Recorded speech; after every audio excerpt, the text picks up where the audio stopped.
सुनवाई होगी, फ्राइडे को सुनवाई होगी। फ्राइडे या मंडे, यदि मान लीजिए फ्राइडे को रोस्टर में स्पेस नहीं मिल पाता तो मंडे को होगी। सुप्रीम कोर्ट के सीजेस हैं और जस्टिसेस हैं, उन सबके एक प्रेस्टीज का इश्यूज है कि मैटर चल रहा है, इलेक्शन कमीशन ऑफ इंडिया इतना पावरफुल हो गया है या एविडेंसेस को यहाँ से हटा दिया या अपडेशन का बता करके अब इतनी सारी ईवीएम वीवीपैट इतनी जल्दी यदि खराब हो जाती है। पर्ची से निकला हुआ मामला था, इसलिए सारे लोगों को पता चल गया, पर ईवीएम में बहुत बड़े लेवल पर हैकिंग होती है। नमस्कार दोस्तों, एक बार फिर से आप सभी का मैं बहुत बहुत स्वागत करता हूं। जैसा कि आप मेरे पीछे देख रहे हैं, देश की सबसे बड़ी अदालत सुप्रीम कोर्ट, और इस समय पूरे देश की जनता सुप्रीम कोर्ट पर उम्मीदों भरी निगाहों से देख रही है। ईवीएम के मामले को लेकर देश की जनता चाहती है कि इस पर अंतिम आखिरी निर्णय निर्देश आ जाए। इस समय की एक सबसे बड़ी खबर आई है सुप्रीम कोर्ट से। इस मुद्दे पर बातचीत करने के लिए हमारे साथ वकीलों का एक बड़ा पैनल मौजूद है। हमारे साथ नरेंद्र मिश्रा सर भी हैं और इनके सहयोगी तमाम यहाँ पर मौजूद हैं। ईवीएम को लेकर एक बहुत बड़ी अपडेट आई है, उस पर तो बात करेंगे। सबसे पहले मिश्रा सर आपसे जानना चाहेंगे, क्या वाकई देश में अब लोकतंत्र खतरे में आ गया है? जनता सवाल पूछ रही है। ये लोकतंत्र खतरे में आ गया, इसका पेरीमीटर पहले ये पता होना चाहिए कि खतरा शब्द जो आपने यूज किया है वो किन किन चीज़ों को लेकर के है। खतरे का जहाँ तक मैं समझता हूँ और मेरे इंटेलेक्चुअल मतलब मेरे लेवल से यदि बात पूछी जाए तो यह होना चाहिए कि फ्री और फेयर इलेक्शन होना चाहिए जिसमें डेमोक्रेसी बेस्ड है। दूसरा, जुडिशियल पावर फ्री और फेयर होना चाहिए, उसमें किसी भी गवर्नमेंट का इंटरफेरेंस नहीं होना चाहिए। यदि कोई भी ऑनरेबल जस्टिसेस ने कोई भी जजमेंट पारित किया है तो उसका फॉलोअप नहीं हो रहा है तो उसको प्रॉपर तरीके से एग्जीक्यूट कराना चाहिए। जैसे आप लोगों ने देखा है, स्टेट बैंक ऑफ इंडिया ने इलेक्टोरल्स बॉन्ड को लेकर के जो आनाकानी कर रहा है, और मुझे लगता है कि honourable chief justice of India को इसमें जो है तुरंत सुमोटो लेकर के क्यों नहीं आए। स्टेट बैंक ऑफ इंडिया का ये किसी के घर का वो है क्या? ये क्या तमाशा बना के रखा है? इसमें तुरंत एक्शन लेना चाहिए, उनको बुलाना चाहिए मुझे मेरे हिसाब से, और इसमें ये सारी बातों के साथ में इम्पोज भी करना चाहिए कॉस्ट भी। क्या तमाशा बना के रखे हुए, 140 करोड़ की जनता बड़ी कि स्टेट बैंक ऑफ इंडिया बड़ा है। इसी प्रकार से जो भारत देश की जनता पूरा, आप लोग किसानों का मुद्दा देखिए, सारे देश में सारे किसान बेचारे सड़क पर बैठे हैं। वहाँ डीजीपी हरियाणा देखिए, डीजीपी पंजाब देखिए, कोई उनके ऊपर कोई ट्रैक्टर का टायर उनका पंचर कर रहा है, कोई कुछ कर रहा है, कोई उनको मार रहा है रात को। इसको कौन देख रहा है? कोई नहीं देख रहा है। ये डेमोक्रेसी नहीं है। तो आपने जो बोला कि डेमोक्रेसी क्या खतरे में है, तो ये कहीं ना कहीं उसका एक बड़ा छोटा सा अंग है जो डेमोक्रेसी को कमज़ोर करने की कोशिश कर रहा है। इसी के साथ में इलेक्शन कमीशन ऑफ इंडिया पहले स्टेचुटरी बॉडीज़ होती थी, उसको फ्री फेयर इलेक्शन कराना होता था। पहले ज़माने का आप IAS देख लीजिए, उठा के जो कह दिए वो करते थे। आज ज़माने में देख लीजिए, इलेक्शन कमीशन 1 मिनट में इधर से उधर एप्लीकेशन रिजेक्ट कर देता है। जनता हाहाकार में मर रही है। क्या तमाशा बना कर आप जनता का ही पैसा खा रहे हो, जनता की सारी चीज़ों को लेके चल रहे हो, और आप अपने जो आपके लिए जिसके पद के लिए जिस चीज़ के लिए आपको बना के बैठाया गया है आप वही नहीं कर रहे हो। तो यह भी कहीं ना कहीं अंश पार्ट के रूप में मैं कहूँगा कि डेमोक्रेसी के खतरे का जो एक पैरामीटर है मेरे नज़र पर एक वो भी हो सकता है और है। यानी डेमोक्रेसी अभी भी सुरक्षित है। कुछ पार्ट में अब तो कमजोरियां आ गई हैं, इस बात को मैं मानने के लिए आपके तैयार हूं। 140 करोड़ की जनता जिस तरह से पूरी देश में आप देखिए हाहाकार मचा हुआ है, महंगाई आसमान छुई है, कुछ स्पेसिफिक लोगों को लेकर के सरकार रूल्स बना रही है, प्राइवेटाइजेशन को इतने बड़े लेवल पर व्यापक कर दिया है कि उन्हीं को लेकर के इलेक्टोरल बॉन्ड है और उन्हीं को सरकार पूरे टेंडर्स दे रही है, पूरे बड़े बड़े जितने बेनिफिट्स हो रहे हैं वो दे रही है सरकार। पूरे जो सरकारी संपत्तियाँ हैं उनको बेच रही है उन्हीं लोगों के नाम पर। तो यह भी डेमोक्रेसी खतरे सरकार के जज भी मुरीद होते जा रहे हैं। कलकत्ता हाई कोर्ट के जज गांगुली साहब भी अब बीजेपी ज्वाइन कर चुके हैं। खैर ये आपकी बात बिल्कुल ठीक है, ये नहीं होना चाहिए। फिर व्यक्ति किस पे भरोसा करे? मैं इसके लिए आपके माध्यम से honourable chief justice of India से भी मैं रिक्वेस्ट करूंगा कि ऑनरेबल कम से कम इसमें थोड़ा सा आपको कंट्रोल करने की ज़रूरत है कि कोई भी जस्टिस रिटायर्ड होकर के या तो कहीं का गवर्नर बन जाता है या तो वो कहीं किसी पार्टी में जाके जुड़ जाता है या कहीं से इलेक्शन लड़ लेता है। तो कम से कम यह नहीं होना चाहिए। ये रिटायर्ड कहाँ है? तो अभी भी पद पे थे। हाँ, रिटायर्ड होने वाले हैं, 1-2 महीने का मुझे लगता है कार्यकाल कुछ बचा है। तो इस तरह से होने में जनता के ऊपर हमेशा मन में कोई भी जस्टिस होगा, कोई भी व्यक्ति होगा, उसको हमेशा शक के घर में रखेगा, हमेशा उसको 10 क्वेश्चन के कटघरे में खड़ा करेगा कि क्या ये जो कर रहा है जस्टिस, और हर व्यक्ति जो निर्णय पाएगा और जो नहीं पाएगा जो जजमेंट जिसके फेवर में जाएगा, जिसके अगेंस्ट में जाएगा, वो हमेशा शंका के घेरे पर सोचता रहेगा कि यह जस्टिस कल को किसी और पार्टी से जाके जुड़ गया, हो सकता है कि यह व्यक्ति किसी से इन्फ्लुएंस ना हो सकता है कि व्यक्ति कल किसी पार्टी से जाकर के चुनाव न लड़े, कहीं किसी पार्टी विशेष के व्यक्ति को बचाना न चाहे। तो ऐसे बहुत सारे एलिगेशंस होंगे और इस तरह से नहीं होना चाहिए। इसके लिए मैं ऑनरेबल जस्टिस से आपके माध्यम से रिक्वेस्ट करूंगा, और कोई मैटर लगेगा उनके मतलब बेंच में, उसमें भी बोलूँगा कि honourables this types of the judiciary जो इस समय प्रदेश में चल रही है उसको कैन नॉट बी अलाउड, उसको नहीं होना चाहिए। ठीक है सर, लेकिन ईवीएम को लेकर बड़ी अपडेट आप बता रहे थे कि मामला जस्टिस खन्ना की कोर्ट में जा चुका है। सर पूरा वाक्य बताइए पहले देश की जनता को। देखिए, मैं आप लोगों के माध्यम से हमेशा बोला हूं कि 2024 का जो चुनाव है वो लोकसभा का, वो वीवीपैट की पर्ची से होगा। मैं आप लोगों के माध्यम से बहुत बार बोला हूं और मैं हमेशा उसको परस्यू करता हूं, फॉलोअप भी करता हूं। तो उसको लेकर के मैं ऑनरेबल जस्टिस खन्ना की जो हमारे कोर्ट है उसमें मैंने रिक्वेस्ट कर लिया है, और इसके साथ में जो फाइलिंग सेक्शन है, जो लिस्टिंग सेक्शंस है, उन सब में मैंने रिक्वेस्ट करके इस चीज़ को अलाउ करने के लिए पूरा रिक्वेस्ट किया। उन लोगों ने दो चीज़ों पर हमें, और हमारे जो एवार साहब थे, डॉक्टर अग्रवाल साहब, वो भी थे साथ में, उन्होंने यह बोला है कि फ्राइडे को स्पेस नहीं मिला तो मंडे को यह मैटर ज़रूर लगेगा। लगेगा का मतलब?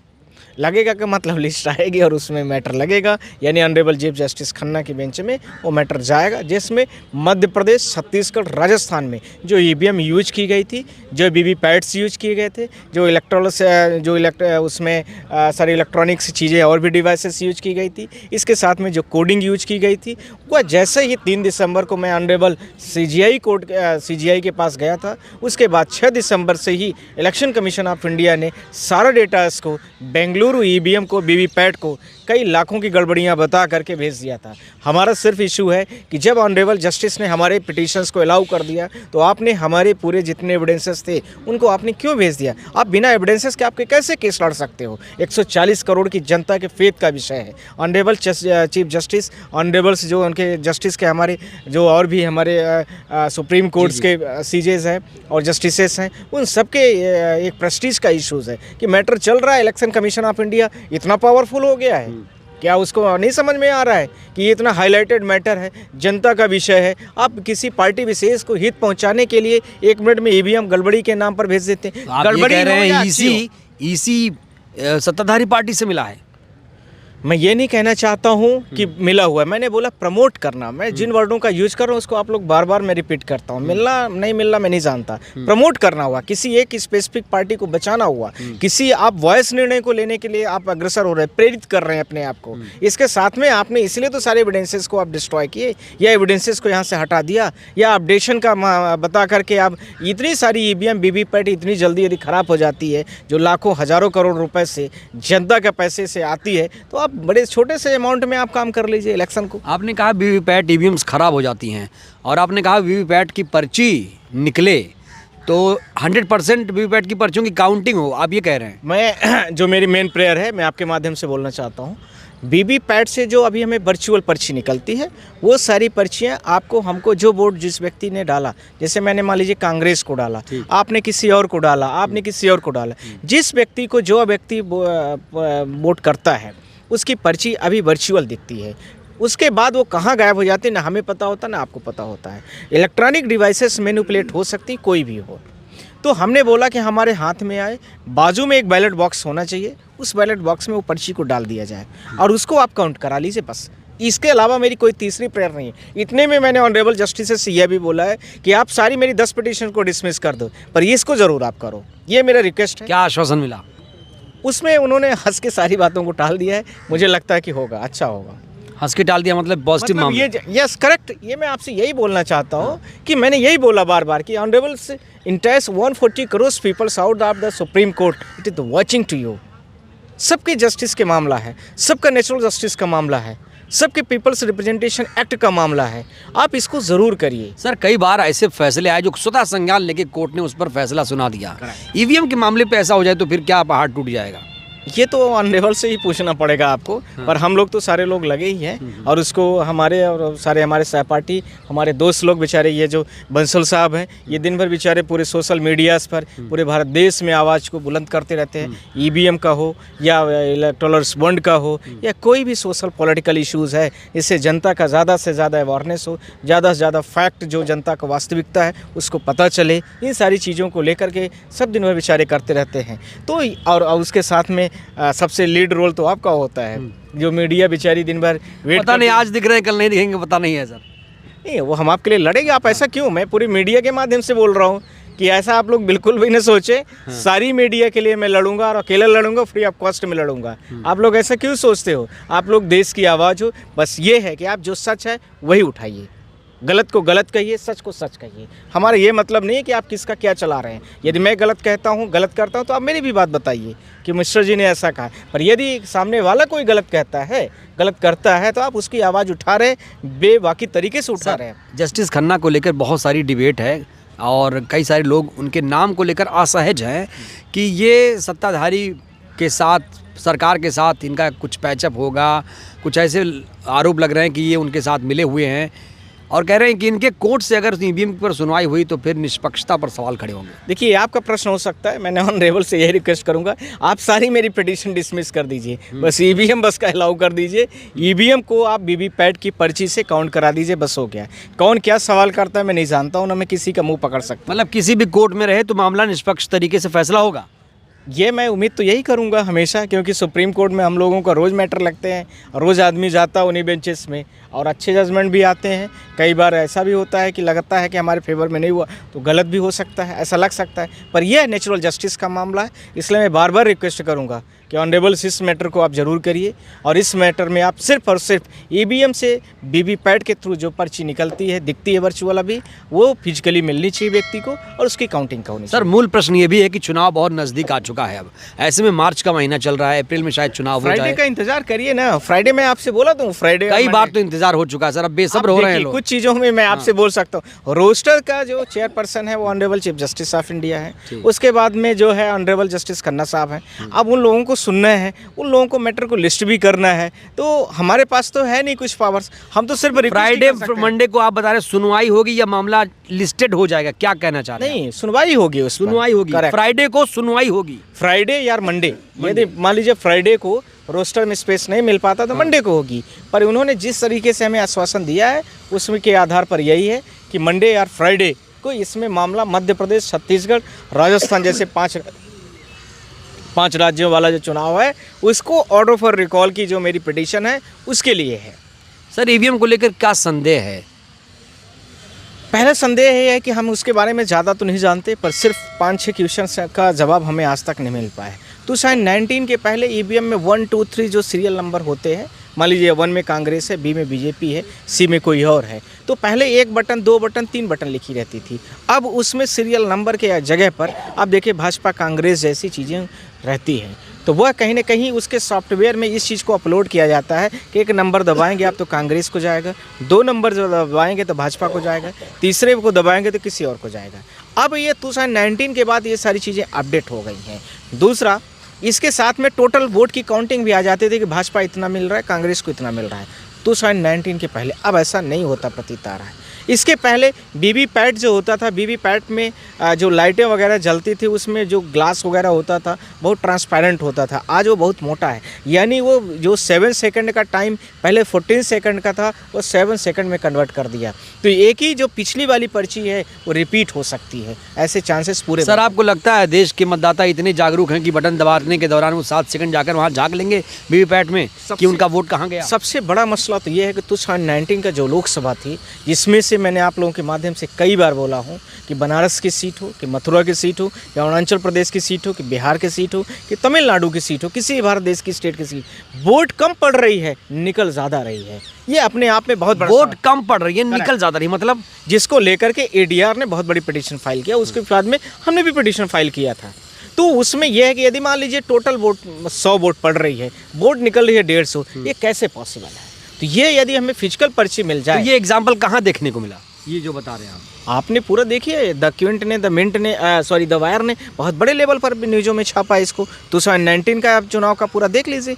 पर इलेक्शन कमीशन ने उनसे 10-15 दिन का टाइम मांगा था कि हमें 10-15 दिन का टाइम दे दीजिए, हम इसको अपडेट कर देंगे। फिर उसके बाद उन्होंने बोला थोड़ा और टाइम दे दीजिए। फिर उसके बाद वो पूरा का पूरा जितना ईवीएम्स और वीवीपैट उस समय पर चुनाव में यूज हुए थे सबको डिस्ट्रॉय करा दिया। बोला कि अब एविडेंसेज खत्म है। जबकि सेक्शन पीपल्स रिप्रेजेंटेटिव एक्ट का है 94 से लेकर के 91 के बीच में कि 1 ईयर्स तक आपको हर ईवीएम्स, हर वीवीपैट्स जो इलेक्ट्रॉनिक्स टूल्स किट यूज हुए हैं चुनाव में वो रखना मैंडेट है। इसी के साथ में इलेक्शन कमीशन ऑफ इंडिया उसको देखेगा। इसके साथ में आदि ऑनरेबल सीजीआई को ज़रूरत है, वो देख सकता है। किसी व्यक्ति को यदि चुनाव में लग रहा है कि गड़बड़ियाँ हुई है तो वो कर सकता है। तो ये कहाँ कर रहे हैं, फॉलो कहाँ कर रहे हैं? ये मध्य प्रदेश, छत्तीसगढ़, राजस्थान वाले चुनाव में हमारे साथ की पिटीशन में भी हुआ। यही आप देखिए 2019 के लोकसभा वाले पिटीशन में हुआ। अभी तक वो पिटीशन लिस्टेड नहीं हो पा रही हैं। ये सारे मसले हैं। मैं आपके माध्यम इन्हीं लिए मैं कह रहा हूँ कि फिजिकल पर्ची निकले। किसी जनता को यह नहीं मालूम है कि ईवीएम कैसे हैक हो सकती है। आप लोगों ने चंडीगढ़ का उदाहरण बहुत बड़े लेवल पर देखा है अभी कि वो पर्ची से निकला हुआ मामला था, इसलिए सारे लोगों को पता चल गया। पर ईवीएम में बहुत बड़े लेवल पर हैकिंग होती है। हम और आप, हमारे और आपके जो नॉलेज है उससे थोड़ा सा ऊपर है, हट के है। वैसे ही समझना, यानी हैकिंग हो सकती है ईवीएम में। करेक्ट, वो किसी में भी हो सकती है, किसी में भी हो सकती है। मैं बार बार बोल रहा हूँ, मैन मेड डिवाइस है, आदमी ने बनाया है। और आदमी देखिए इसरो चंद्रयान कहाँ से कहाँ पहुँच गया है। वो देखिए इसरो कितनी बड़ी बड़ी मून की सैटेलाइट से इमेजेस भेजता है, हम और आप नहीं समझ पाते हैं। वैसे ही जैसे ईवीएम के बारे में हम और आप उतने ही अज्ञान है। सत्ताधारी पार्टी के लोग कहते हैं भले ही ईवीएम में छेड़छाड़ हो सकती है लेकिन हम हैं ईमानदार, हम नहीं करते। ये सत्ताधारी पार्टी ईमानदार है, हमें तो इलेक्शन कमीशन से जवाब है ना। हमें किसी से कोई विरोध नहीं है। हमारा सिर्फ मतलब है जो अच्छा लड़ेगा वो जीतेगा। सिर्फ और सिर्फ इतना कहना है कि ईवीएम मशीन से जो पर्ची निकलती है, वीवीपैट से जो पर्ची निकलेगी, वो पर्ची की टोटल फिजिकली मिलनी चाहिए और उसकी काउंटिंग होनी चाहिए, बस। सर आखिरी सवाल, देश की जनता भी सुन ले।